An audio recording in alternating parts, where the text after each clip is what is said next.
समाज उपयोगी गोष्ट असो किंवा बहुसंख्यांच्या श्रद्धेचा विषय असलेली गोष्ट असो, त्या संदर्भात राज्यातल्या किंवा केंद्रातल्या सरकारने काही निर्णय घेतले की त्यात विघ्न आणायची ही विरोधकांची जुनी खोड आणि त्यांच्याच विश्वासार्हतेसमोर प्रश्नचिन्ह निर्माण करणारी. नाशिक सिंहस्थ कुंभमेळा आणि त्या अनुषंगाने साधुग्रामच्या काही भागातील वृक्षतोड करण्याचा राज्य सरकारने घेतलेला निर्णय यावरून वातावरण तापवण्याचा चंग या विरोधकांनी बांधलाय. वृक्षतोडीचा मुद्दा जरी हे सगळे पुढे करत असले तरी मुळात त्यांना खुपतोय तो कुंभमेळ्याच्या निमित्ताने होणारा लाखो हिंदू भाविकांचा विराट संगम. त्याच्यात खोडा घालण्यासाठी शक्य त्या लटपटी आणि कारनामे सुरू आहेत. मग फिल्मी दुनियेतले राजकीय आकांक्षा बाळगणारे हाताशी धरून निरंजन टकलेसारखी सर्वार्थाने विश्वासार्हता गमावलेली व्यक्ती जुन्या काळातल्या चिपको आंदोलनाची भ्रष्ट नक्कल करते. या सगळ्या स्टंटबाजीत त्यांच्यासोबत कोण आहे तर भारतीय राजकारणातून जवळपास हद्दपार झालेल्या कम्युनिस्ट पक्षाचे पदाधिकारी. झाडाच्या बुंध्याला हाताने वेढा देत झाडांची कत्तल होऊ देणार नाही, वाटल्यास न्यायालयाचे दरवाजे ठोठावू अशी भूमिका या औट घटकेच्या आंदोलकांनी घेतलीय. आणि या सगळ्यात त्यांना साथ आहे ती सरकार विरोधात नव्या अजेंड्याच्या शोधात असलेल्या उद्धव ठाकरे यांच्यासारख्यांची. अर्थात सोयीसाठी हिंदुत्वाशी अधूनमधून सोयरीक करणाऱ्या ठाकरे बंधूंना जनता तशी फारशी गांभीर्याने घेत नाही म्हणा, पण निरंजन टकले आणि सयाजी शिंदेंना हे बहुतेक ठाऊक नसावं किंवा त्यांना फक्त स्टंटबाजी करण्यातच रस असावा. सरकारचा तपोवनचा परिसर नष्ट करण्याचं षडयंत्र असल्याचा दावा करणारा एक व्हिडिओ निरंजन टकलेंनी केला. आता ज्यांना वस्तुस्थितीची जाणीव नाही ते या व्हिडिओला भुलले आणि प्रभावित झाले. कुंभमेळा म्हणजे काय तर तिथे गांजा पिणारे साधू येतात असं म्हणत निरंजन टकलेंनी हिंदू संस्कृती कुंभमेळ्याविषयी गरळ ओकली आणि अजूनही बरीच बडबड त्यांनी केली आहे. आता अशी वादग्रस्त वक्तव्य करण्याची त्यांची ही काही पहिलीच वेळ नाही. याआधी सुद्धा त्यांनी अशी वादग्रस्त वक्तव्य केली आहेत. मुळात निरंजन टकले हे बुडत्या काँग्रेसचे खंदे समर्थक, पण त्यांच्या विचारांच्या मोहिनीने अनेक जण प्रभावित झाले आणि असं म्हणायला लागले की एक वेळ कुंभमेळा नाही झाला तरी चालेल पण वृक्षतोड थांबवा. आता तपोवनातला साधुग्राम एरिया जो आहे तो 1152 एकरचा आहे. त्यातला 377 एकर हा आधीच नो डेव्हलपमेंट झोन म्हणून घोषित केला गेलाय आणि उर्वरित जागेत विविध सोयी सुविधा उभारल्या जाणार आहेत. आणि त्यातल्याच 35 एकर जागेवर माईस हब उभारलं जाणार आहे. माईस हब म्हणजे काय तर meetings, incentive, conferences, exhibitions hub. आता हे हब का उभारणार आहे तर तपोवन भूमीसमोर सगळ्यात मोठं आव्हान किंवा संकट कुठलं असेल तर ते अतिक्रमणाचं. त्यामुळे ही जागा कोणत्या ना कोणत्या प्रकारे वापरात असावी आणि कुंभमेळ्याच्या वेळी सुद्धा ती वापरता यावी हा यामागचा विचार होता. दर 12 वर्षांनी साधूंसाठी साधुग्राम उभारणं हे सरकारसमोर सुद्धा एक मोठं आव्हान असतं. आणि दुसरीकडे नाशिकमध्ये उद्योगांसाठी एक हब असावं अशी मागणी अनेक वर्षांपासून नाशिकचे उद्योजक करतायत. आता यातून सुवर्ण मध्य काढण्यात आला. तपोवनात 35 एकर जागेवर एक माईस हब म्हणजे डोम उभारू. 10 वर्ष तिथे उद्योगांसाठी विविध कार्यक्रम आयोजित केले जातील. मग त्यात एक्झिबिशन असेल, कॉन्फरन्सेस असतील किंवा मीटिंग्स असतील. म्हणजे जागा वापरात सुद्धा राहील. त्या जागेतून आपोआपच पुढचा निधी उभारला जाईल आणि जागेचा मेंटेनन्स सुद्धा होत राहील. आणि याच डोममध्ये कुंभसाठी येणाऱ्या काही साधूंची निवास व्यवस्था सुद्धा करता येईल. आता काय अडचण आहे यात? म्हणजे अतिक्रमण सुद्धा थांबेल, पडीक जागेचा वापर होईल आणि उद्योजकांची मागणी सुद्धा पूर्ण होईल.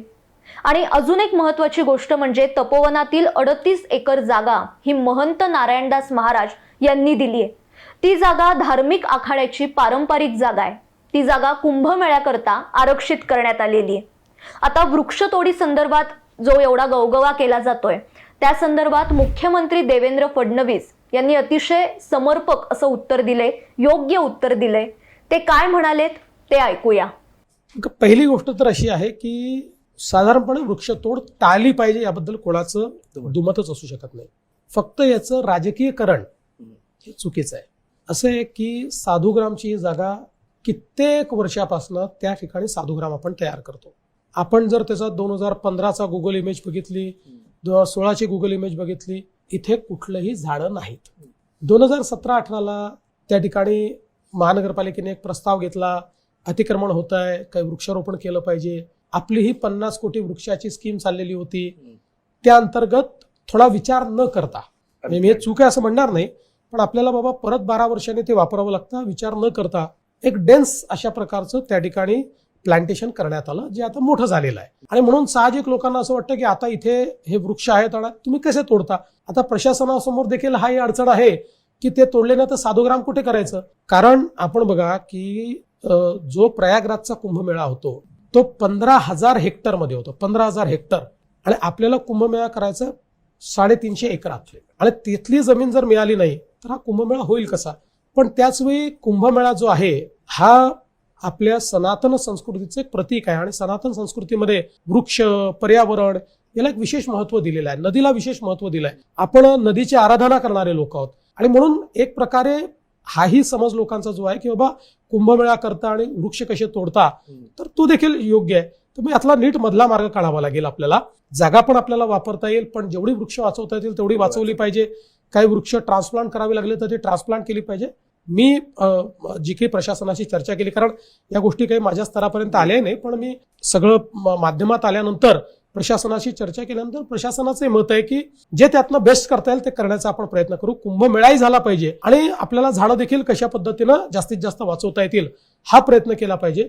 फक्त मला असं वाटतं की याचं जे राजकीयकरण चाललेलं आहे ते काही योग्य नाही आहे. प्रत्येक गोष्टीत राजकारण आणायचं हे योग्य नाही. आणि मला तर आश्चर्य वाटतं की जे लोक धर्माला अफूची गोळी म्हणतात तेच सगळ्यात जास्त मैदानात दिसून राहिले. आता हे हब उभारण्यासाठी वेगळी वृक्षतोड होणार आहे का? तर नाही.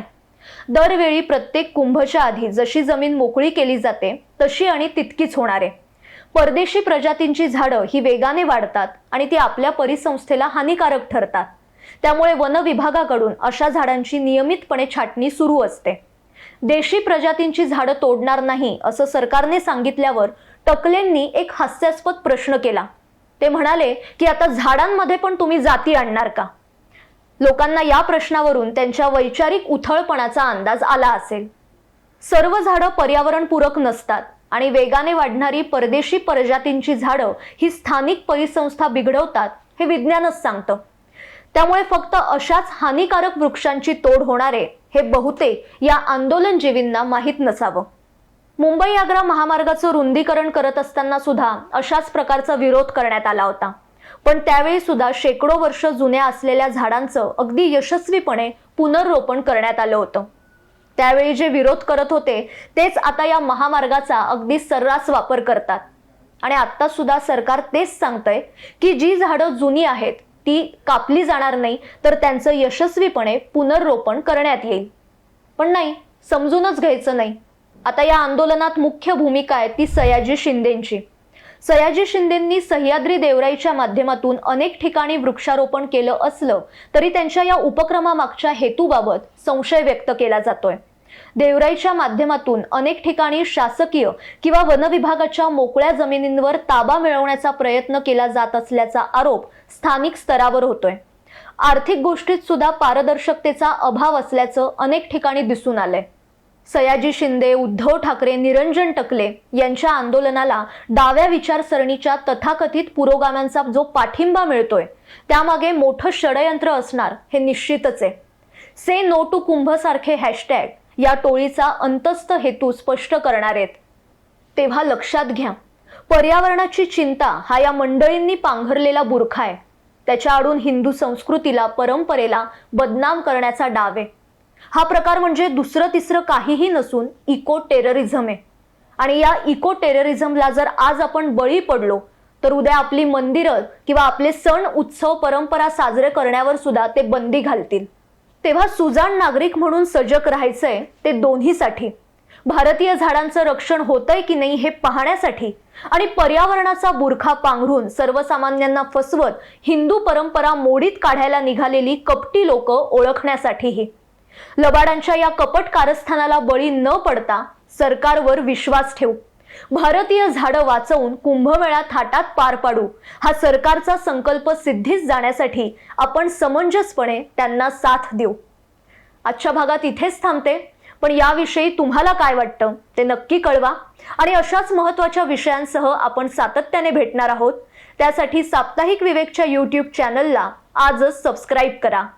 धन्यवाद.